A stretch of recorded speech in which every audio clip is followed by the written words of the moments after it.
Salam dəyərli müəllimlər və müəllimliyə namizədlər. Mən Mətanət Nəbiyeva. Bugün sizləri iş üsulları mövzusunun ikinci hissəsi ilə tanış edəcəm. Birinci hissədə video izah kanalımızda yerləşdirilib və buyurun keçid edək ikinci hissəyə. İzaha keçməzdən əvvəl hər birinizdən əgər videodan faydalanırsınızsa kanala abunə olmağı, videonu bəyənib paylaşmağı və rəy yazmağı xahiş edirəm. İlk deməli bugünkü izahın ilk üsulu nə olardı üsulu? Biz bunu əvvəl təfəkkür mövzusunda öyrəndiyimiz nə baş verərdi strategiyasına uyğun götürürük. Belə ki, burada bu şagirdin yaradıcı təfəkkürünü inkişaf etdirən bir üsuldur, digər iş üsullarında olduğu kimi. Burada müəllim şagirdlərə müxtəlif situasiyalar təqdim edir. Məsələn, deyir ki, günəş yox olsa nə olar? Günəş yox olsa nə baş verər? Və burada şagirdlər də öz yaradıcı təfəkkürlərini işə salaraq müxtəlif fikirlərini ön plana çıxarlar. Və yaxud da ki, məsələn deyirəm, hər hansı bir əsəri və yaxud da ki, hər hansı bir situasiyanı ortaya bir məsələ kimi qoyuram. Deyirəm, məsələn, bu hadisə davam etsəydi, ardın necə baş verərdi, necə tamamlanardı? Bu şəkildə şagirdlərin problemə və yaxud da ki, məsələyə yaradıcı düşüncəsini, yaradıcı yanaşmasını təmin edən üsullardan biridir. Növbəti iş üsulumuz Freyer modeli olacaq. Biz Freyer modelində ilk olaraq mən açar sözləri qeyd edəcəm. Freyer modeli söz analizi aparmaq, söz ehtiyatı yaratmaq üçün istifadə olunan dörd bucaqlı modeldir, bir iş vərəqidir. Deməli, əgər sizə sual olunsa ki, söz analizi yaratmaq, söz ehtiyatı aparmaq üçün istifadə olunan dörd bucaqlı modelimiz hansıdır? Freyer modeli. Freyer modelində adətən hər hansı bir konsepsiyanın ilk olaraq tərifini verməklə, indi nümunəni göstərəcəm, vacib xüsusiyyətlərini sadalamaqla, hər hansı bir əşyaya nümunə göstərməklə, qeyri-nümunə göstərməklə burada Freyer modelini biz həyata keçirə bilərik. Gəlin görək Freyer modeli necədir? Baxın, ekranda gördüyünüz kimi burada nümunəni sizə verib nə? Ədat olaraq nümunə verib. Ədatın ilk olaraq birinci tərifini verib, deyir, sözlərin və cümlənin təsir gücünü artıran nədir? Köməkçi nitq hissəsidir. İkinci, ədatla bağlı hər hansı bir cümlə və yaxud da ki, şəkil ifadə etmişik. Üçüncü, ədata sinonim vermişik, yəni yaxın mənalı söz və yaxud da ki, yaxın mənalı ifadə. Dördüncü, əks mənalı, yəni antonimi, nümunə göstərmişik. İndi burada ədatın yerinə başqa bir təbii ki, söz və yaxud da ki, nitq hissəsi ola bilər. O artıq sizin dərsdə istifadə etdiyiniz mövzuya uyğundur. Növbəti, deməli, tanış edirəm nə ilə? Sizi Sinkveyn ilə. Sinkveyn beşlik deməkdir.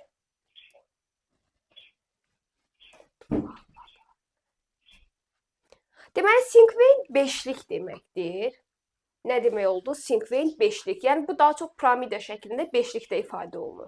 Hər hansı bir mətnin sonunda mətnin ideyasını, əsas fikrini və yaxud da ki, əsas məğzini qısa və lakonik ifadə etmək üçün istifadə olunan iş üsuludur. Biz lakonikanı, lakonik ifadəni başqa harda görmüşdük? Klasterdə. Deməli, lakonik burada sizə ümumiləşdiririk. Lakonik. Harda var? Sinkveyn plus harda? Klasterdə. İndi gəlin ümumi olaraq biz sizlə bu Sinkveynin məğzi ilə cədvəl şəklində tanış olaq, görək bizdən nə istənilir. Deməli, ekranda hal-hazırda Sinkveynin ümumi quruluşunu görürsünüz. Mən Şah İsmayıla üzərində sizə başa salmağa çalışacağım. Deməli, əvvəlcə mətnin məzmunu ilə bağlı bir isim götürürük. Bax, burada yuxarıda bir ismi biz qeyd edirik. Kim? Şah İsmayıl. Daha sonra həmin ismi təyin edən iki sifət işlədirik. Burada biz qeyd edə bilərik qəhrəman və uzaq görək, yəni Şah İsmayıla uyğun. Üçüncü, söylənmiş ismə uyğun üç feil götürürük. Şah İsmayıl döyüşür, birləşdirir, idarə edir. Bu feil hissəsidir.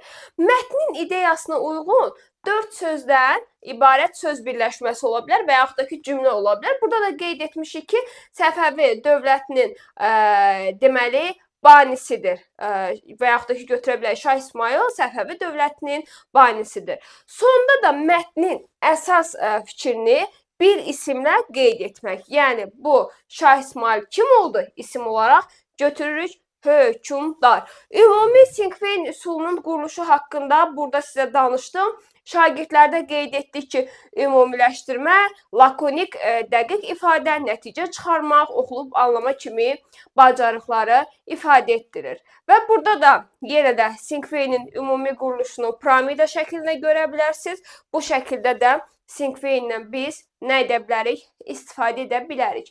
Növbəti iş üsulumuz olacaq, deməli, anlayışın çıxarılması. Anlayışın çıxarılması daha çox biz öyrəndiyimiz məntiqi təfəkkürdə induksiyaya uyğundur.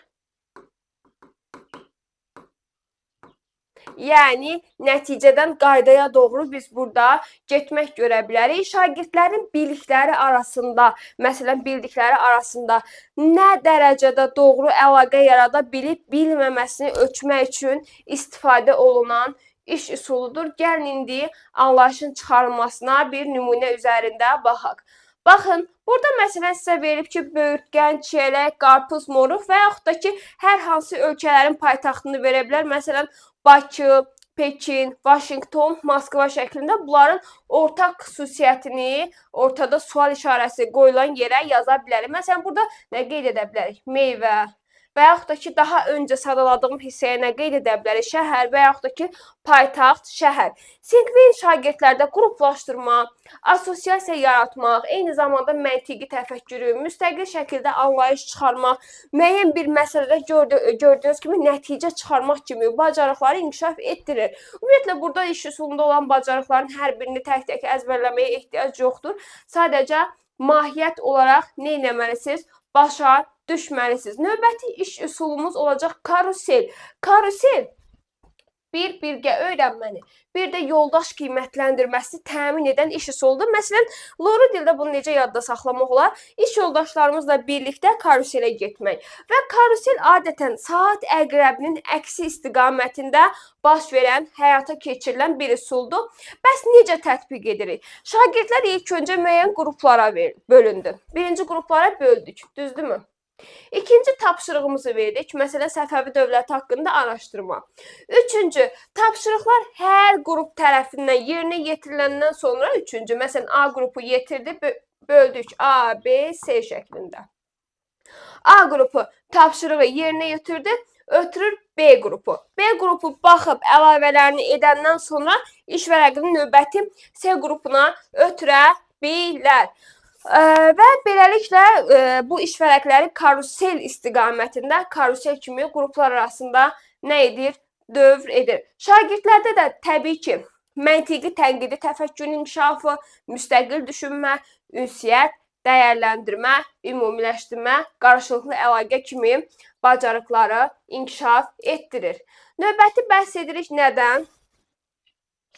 Biz sizə növbəti bəhs edirik, deməli, klasterdən. Klaster necə üsuldur? Klasterdə anlayışın əksinə olaraq deduksiya burada ön plana çıxır. Deduksiyanı inkişaf etdirən, yəni qaydadan nəticəyə doğru gedəcəyimiz bir üsuldur. Buna biz digər adla hörümçək toru kimi şaxələnmə strategiyası adını da veririk.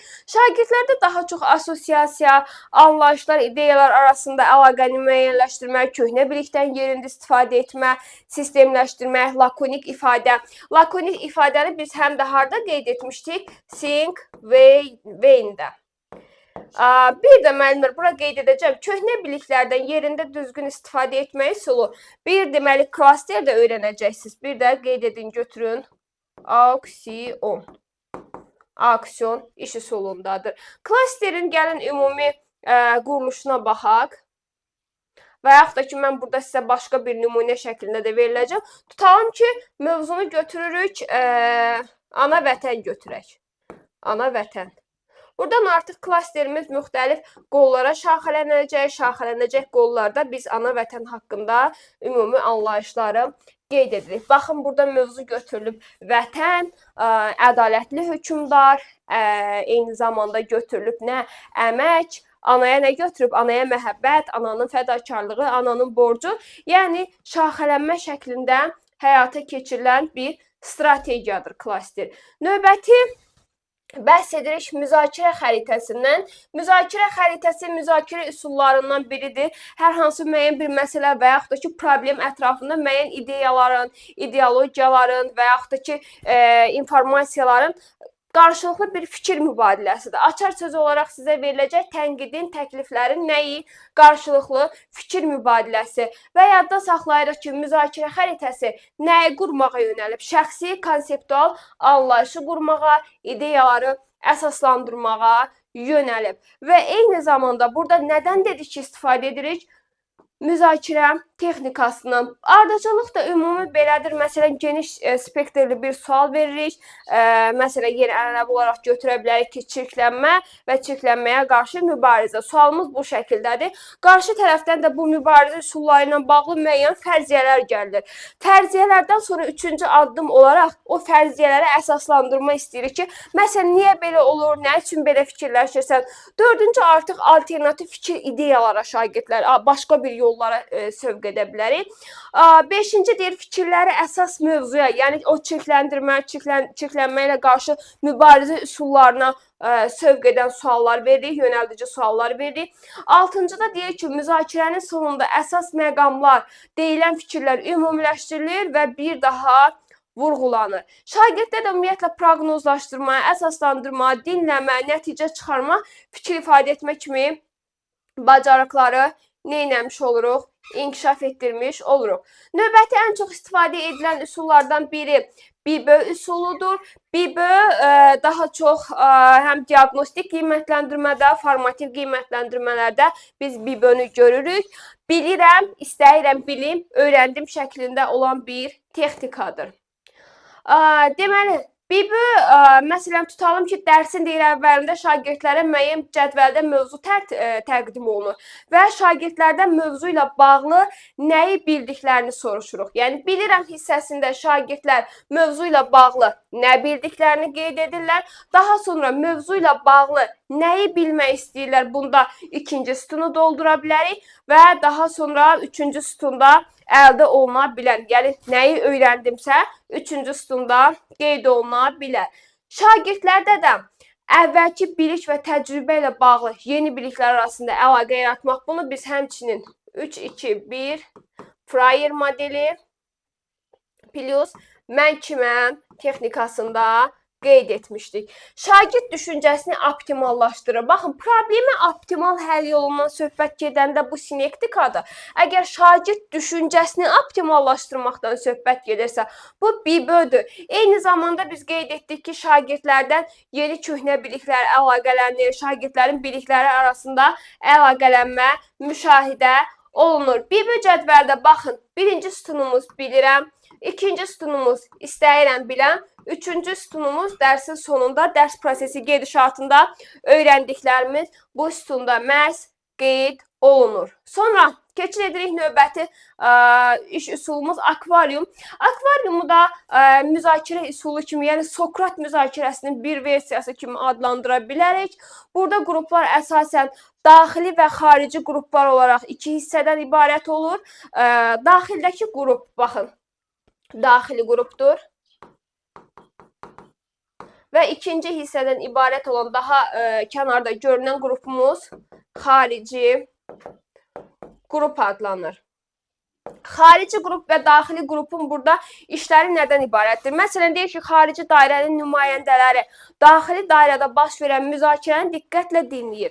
Müəyyən qeydiyyat aparır, müzakirə zamanı göz kontaktının, baxın, açar sözlərdən biri, göz kontaktının qurulub, qurulmadığına, mətndən sübutlar gətirilib, gətirilmədiyinə və eyni zamanda digər yoldaşlarla müzakirədə fikir ifadə etmə şəraiti yaradıb, yaradılmadığına diqqət yetirilir. Ümumiyyətlə, müəllimlər, üsullar sizə həm situasiya şəklində, həm də qayda şəklində düşə bilən bir mövzudur. Bu, mütləq ki, həm müəllimlərin işə qəbulu, həm də sertifikatlaşma imtahanında işlənir. Ona görə həm situativ versiyada qeyd etməyə çalışıram, həm də açar sözlərini vurğulayıram ki, müəyyən qədər məlumatınız olsun. Deməli, gəlin görək akvarium ümumiyyətlə necə tətbiq olunur. Birinci, əsas mövzunu müəyyən edirik. Yəni, biz mövzunu hansı müzakirədə aparacağıq və sualımız necə sual olmalıdır? Təbii ki, açıq sual. Açıq sual olmalıdır ki, burada müzakirə doğulsun və eyni zamanda digər şəxslərin fikirlərini, şagirdlərin fikirlərini ifadə etməyə şərait yaradılsın. Akvariumun içində, yəni daxili dairə üçün 4-5 nəfər şagirdimizi seçirik. Fəaliyyət zamanı yalnız bu şagirdlərə müzakirə etmək hüququ verilir. Və daha çox şagirdin müzakirədə iştirakını istəyirsinizsə, sinifin sayı etibar cəhətdən sinifdə şagird sayı çoxdursa, bu zaman bir neçə akvarium yaratmaq olar. Xarici dairənin nümayəndələrinə müəyyən təlimatlar veririk. Məsələn, danışmayın, müşahidə aparın, qeydlərinizi götürün. Bu da onların fəaliyyətləri olacaq. Fəaliyyət əgər yeni tətbiq olunursa, fasilitatorluğu müəllim tərəfindən olunur. Yəni, burada mövzu təbii ki, fəndən fənnə dəyişəcək. Deməli, fasilitatorluq müəllim tərəfindən olunur. Və artıq şagirdlər fasilitator olduğuna görə burada yönləndirmə ilə də bağlı tanış olacaqlar. Müəllim onları yönəldəcək. Amma əgər şagirdlər bu akvarium iş üsulu ilə öncədən tanışlarsa və yaxud da ki, rahat şəkildə işləyə bilirlərsə, fasilitatoru bu zaman şagirdlərin arasından da seçə bilər. Yəni, ilk dəfə olanda özümüz yerinə yetiririk. Sonra, deməli, əgər strategiyanız ilk dəfə tətbiq olunursa, kiçik yaşlı şagirdlərlə işləyəndə, deməli, bu sualları öncədən şagirdlərə tətbiq etmək olar və yaxud da ki, vermək olar. Vaxtaşırı həm daxili, həm də xarici dairədəki şagirdlərin yerini də dəyişə bilərik ki, bütün sinif aktiv olsun. Sonra, şagirdlərin yaşından asılı olaraq müzakirəni 15-20 dəqiqə ərzində apara bilərsiniz. Və eyni zamanda, akvariumdan sonra şagirdlər müzakirə haqqında da öz fikirlərini bildirə bilərlər. Bunun üçün də fasilitator əgər ilk dəfə tətbiq edirsə, dedik ki, müəllim sonradan tətbiq edirsə şagirdlər arasından fasilitator əvvəlcədən hazırlanmış suallarla bağlı şagirdlərə müraciət edə bilər. Bu müraciətin formaları da hansılardır? Məsələn, mövzunun müzakirəsi zamanı sənin hansı fəaliyyətin oldu? Müzakirə zamanı eşitdiyin və sənin fikrinlə üst-üstə düşən fikirlər var idimi? Razılaşmadığın məqam nə oldu? Deməli, bu strategiyalardan istifadə olunmalıyıq. Və ən sonunda da qeyd edə bilərik ki, suallar elə tərtib olunmalıdır ki, bu sualların ətrafında müzakirə zamanı şagirdlər mövzunu tam anlamış olsunlar, tam mövzudan məlumat əldə etmiş olsunlar. Növbəti iş üsulumuz keçirik nəyə? İnsident üzərində iş. Bunu biraz polis cinayət üsulu kimi görə bilərik. Digər adlı case study'lər adlanır.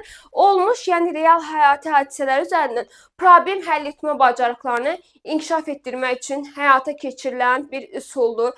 Problemin həlli, məsələn deyirəm ki, nəqliyyat sıxlığı. Nəqliyyat sıxlığı üçün şagirdlər bir problem qoyuruq ortaya, problemin həlli, qiymətləndirmə, fikir ifadə etmə, nəticə çıxarma kimi müəyyən fikirlər şagirdlər tərəfindən irəli sürülür. Və yaxud da ki, deyirəm ki, sinifdə şagirdin kitabı itib. O kitabı tapmaq üçün və yaxud da ki, əşyanı tapmaq üçün olunan səfərbərlik və yaxud da ki, gedilən yol nəzərdə tutula bilər. Növbəti 3-2-1 üsulumuzdur. 3-2-1 üsulunu biz qısaca olaraq təkrar texnikası da adlandıra bilərik. 3-2-1 üsulu daha çox, məsələn, deyirəm ki, götürək biologiya dərsidir. Biologiya dərsində deyirəm ki, bugün öyrəndiyiniz 3 biliyi yazın. Sizə maraqlı olan 2 məqamı yazın. Hələ də sizi maraqlandıran bir sualı yazın. Yəni, bu şəkildə keçirilən bir strategiyadır 3-2-1 və eyni zamanda 3-2-1 şagirdlərdə qeyd götürmək, sual formalaşdırmaq, köhnə və yeni biliklər arasında əlaqə yaratmaq kimi, baxın, bacarıqları inkişaf etdirir. Ekranda gördüyünüz kimi bu 3-2-1-in nümunəsidir. Sonra keçirik, deməli, insert üsulu. Insert üsulu işarələr sistemidir. Daha çox səmərəli mütaliə və təfəkkürün inkişafı üçün istifadə olunan interaktiv qeyd etmə sistemidir və bu işarələr sistemində daha çox gəlin görək necə həyata keçirilir. Deməli, işarələr deyir, aşağıdakı kimi ola bilər. Deyir, əvvəlki bildiyiniz məlumatı təsdiq edən informasiyadırsa, qabağına bir plus yaza bilərik və yaxud da ki, burada gördüyünüz kimi bu işarə şəklində bu şəkildə qeyd oluna bilər. Oxuduğunuz informasiya əvvəl oxuduğunuz, əvvəl öyrəndiyiniz informasiyanı inkar edirsə, ya X şəklində, ya minus şəklində qeyd edə bilərsiniz. Məsələn, deyirəm ki, bugün öyrəndim ki, 1-ci İbrahim Azərbaycanı qısa müddətə birləşdirib. Amma əvvəl oxuduğum məlumatla bu üst-üstə düşmür. Ona görə bura bir X işarəsi qoydum. Rast gəldiyiniz informasiya sizin üçün təzədirsə, bu zaman plus qoya bilərik və eyni zamanda haqqında əlavə məlumat almaq istədiyim məsələ varsa, bu zaman bunun da qarşısında sual işarəsi qoyarsınız. Məsələn, öyrəndim bugün Şirvanşahlar dövləti haqqında, Şirvanşahlar dövlətinin mədəniyyəti haqqında da məlumat əldə etmək istəyirəm. Bu şəkildə ifadə edirik. Və burada mən sizə nəyə qeyd edəcəm? Biz görürük burada qeyd götürmə bacarığı. Qeyd götürmə bacarığı plus 3, 2, 1 üsulunda da qeyd edə bilərik. Yəni, həm insert, həm də 3, 2, 1 üsulu qeyd götürmə bacarıqlarını inkişaf etdirir. Növbəti modelimiz 4N1KH, qısa adla Kipling modelidir. Daha çox jurnalistikada, kriminologiyada istifadə olunan bir üsuldur. Məsələn, 4N, baxın, 4N, nə, niyə, nə vaxt, necə, 1K və 1H aşağıda qeyd olunur. Məsələn, deyirəm ki, nə baş verib, hansı hadisə baş verib, niyə baş verib, hansı səbəbi baş verib, hansı, nə vaxt hissəsində, məsələn, hansı zaman müddətində, hansı tarixdə baş verib. Məsələn, necə hissədə görüləcək işlərdən bəhs edə bilərəm, necə baş verdiyindən bəhs edə bilərəm, kim tərəfindən həyata keçirilib və eyni zamanda hara hissəsində də müəyyən obyektdən, müəyyən detallardan söhbət gedə bilər. Baxın, hal-hazırda bunu da ekranda görürük. Yəni, asan olduğuna görə bunu bir də sizə uzadıb qeyd etməyəcəm. Və bu 4N1KH üsulu, bir də 3N, yəni qızıl dairə üsulları informasiyanı qəbul edib ötürmə bacarıqlarını inkişaf etdirir. Növbəti iş üsulumuz simulyasiya və rollu oyunlardır. Simulyasiya, rollu oyunda bunlar daha çox, belə deyim də, oyun əsaslı öyrənmədə, şagirdlərin daha çox oynayaraq öyrənməsində daha çox istifadə olunan üsullardan biridir. Rollu oyunda əgər şagird başqasını oynayırsa, məsələn, rolda nə verilib onu oynayırsa, simulyasiyada artıq oynadığı rol özünün istədiyi kimi təbii olan roldur. Yəni, rollu oyun başqa bir şəxsə aid olduğu halda simulyasiya şagirdin özünə aid ola bilər. Məsələn, təlim simulyasiyasını müəllim-şagird münasibətlərini nümunə göstərmək olar. Rol kimidirsə, əgər təbii ki, bu rollu oyuna, əgər simulyasiyadan söhbət gedirsə, simulyasiyaya daxil olacaq. Daha çox rola girmək bacarığı, əməkdaşlıq bacarığı, idarə etmək kimi bacarıqları inkişaf etdirir. Növbəti düşün, cütləş, bölüş, paylaş üsuludur. Bu iş üsulunda hər iş formasından istifadə olunur. Düşün, fərdi, cütləş, cütlərlə, bölüş, qrupla, paylaş, bütün siniflə, yəni kollektivlə kimi. Gəlin görək bu iş üsulu ümumiyyətlə necə tətbiq olunmalıdır. Birinci, şagirdlərinizə mövzu ilə bağlı sual və yaxud da ki, tapşırığı təqdim edirik. Məsələn, Babəkin ərəblərə qarşı haqlı mübarizəsini əsaslandırın, müsbət mənfi xüsusiyyətlərini qeyd edin. Sonra, hər şagirdə tapşırığı fərdi şəkildə yerinə yetirmək üçün 1-5 dəqiqə arası ikinci addımda vaxt vermək olar. Üçüncü addımda vaxt bitdikdən sonra şagirdlər cütlərlə tapşırığı, artıq cüt hissəsinə keçirik, müzakirə edirlər. Cütləşmək mərhələsi burada 1-2 dəqiqə ərzində əhatə edəcək. Cütlərlə iş bitəndən sonra, yəni 1-2 dəqiqə müzakirə bitəndən sonra artıq keçirik şagirdlərə kiçik qruplarla, hardasa 3-4 dəqiqə bölüş mərhələsində müzakirə etməyə şərait yaratmaq. Bölüş mərhələsi bitəndən sonra da bütün siniflə müzakirəyə başlayırıq və paylaş mərhələsini həyata keçiririk. Və beləliklə bu təlim üsulunda şagirdlər belə deyim də, müxtəlif bilik bacarıqlarını bir yerdə bölüşmək, paylaşmaq şansı və daha geniş öyrənmə şansı əldə edəcəklər. Baxın, burada da müəyyən ədəbiyyatdan, riyaziyyatdan, tarixdən test tapşırıqları şəklində sizə verilib. Növbəti texnikamız qar topu texnikası olacaq. Qar topu texnikasının özündə düşün, cütləş, paylaş texnikasından istifadə olunur. Digər şagirdləri müəyyən konsepsiya, müəyyən mövzuları paylaşmalarına kömək edən aktiv öyrənmə strategiyasıdır. Gəlin görək bu necə tətbiq oluna bilər. Mövzu və tələb olunan məlumatı şagirdlərə, məsələn, Babək deyirəm ki, Babəkin Xürrəmlər hərəkatında nə kimi rolu oldu, hansı döyüşlərdə hansı uğurlar əldə etdi və əgər Xürrəmlər hərəkatı davam etsəydi, hansı nəticəni, xəyanət olmasaydı, hansı nəticəni ala bilərdi. Şagirdlərə deyir, verilən məlumatlar nəzərdən keçirməyə şərait yaradır. Hardasa bu 10-15 dəqiqə müəyyən fakt, fikirlər və yaxud da ki, suallar, cavablar qeyd olunur. Ehtiyac olduqda şagirdlərə deyir, faktları təşkil etməkdə köməklik edilir. Daha sonra tutalım ki, şagird artıq cavabı, fikri bir yerə yığıb, bunu başqa şagirdlə bölüşməyə də şərait yaradılır. Cütlərlə daha sonra 6-cı addımda müraciət olunacaq. 2 cüt birləşərək 4 şagirddən ibarət artıq qrup yaradacaqlar və daha sonra 4 nəfərlik qruplardan da 8 nəfərlik qruplar meydana gələnə kimi proses davam edəcək. Bu prosesdə nə vaxta kimi davam edir? Təbii ki, bütün sinifin rahat olacağı dərəcəyə çatana qədər davam edir. Sonrakı keçid edirik, deməli, sinif küncləri. Həm qar topunda, həm sinif künclərində düşün, bura qeyd edirəm, cütləş plus paylaş texnikasından istifadə olunur. Sinif küncləri, məsələn, sinifin 3 küncündə deyir, müəllim, razıyam, razı deyiləm, əmin deyiləm sözlərini yazır. Yazandan sonra müəyyən fikirləri oxuyur. Şagirdlər də bu fikirlərə uyğun sinifin müvafiq künclərinə, yəni razıyamsa razıyam künclərinə, razı deyiləmsə razı deyiləm künclərinə çəkilir. Sonra növbəti iş üsulumuz mən kiməm? Bu da daha çox şagirdlərin məsələn müəyyən bir kağız parçasında alnına ad yazılır. Şagird də o adın kim olduğunu tapmağa çalışır. Daha çox fiziklərdir, tarixi şəxsiyyətlərdir, ədəbiyyatçılardır. Bunlar haqqında şagirdlərin biliklərini daha əyləncəli, daha interaktiv yoxlama strategiyasıdır. Məsələn, sual verir ki, mən qəhrəmanımmı? Yerdən cavab gəlir ki, hə, yoxsa yox. Və yaxud da ki, mən fizikəmmi? Mənim hər hansı bir kəşfim varmı? Və s. Növbəti iş üsulumuz debatdır. Debatla hər biriniz daha öncədən tanışsınız. Debat formal müzakirəni özündə ehtiva edən, müsbət mənfi tərəfləri görməyi ehtiva edən təlim üsullarından biridir. Debat müəyyən deyir bir komanda verilən fərziyyəni təsdiq, yəni müsbət, digəri isə təksib edən arqument gətirir. Yəni debatda hə, yox deyərkən, təsdiq, təksib edərkən müəyyən arqument də olmalıdır, müəyyən sübutun da olmalıdır ki, niyə? Bəs bu debat şagirdlərdən nə formalaşdırır? Birinci, sualın tərtib edilməsi, sual vermə bacarıqları.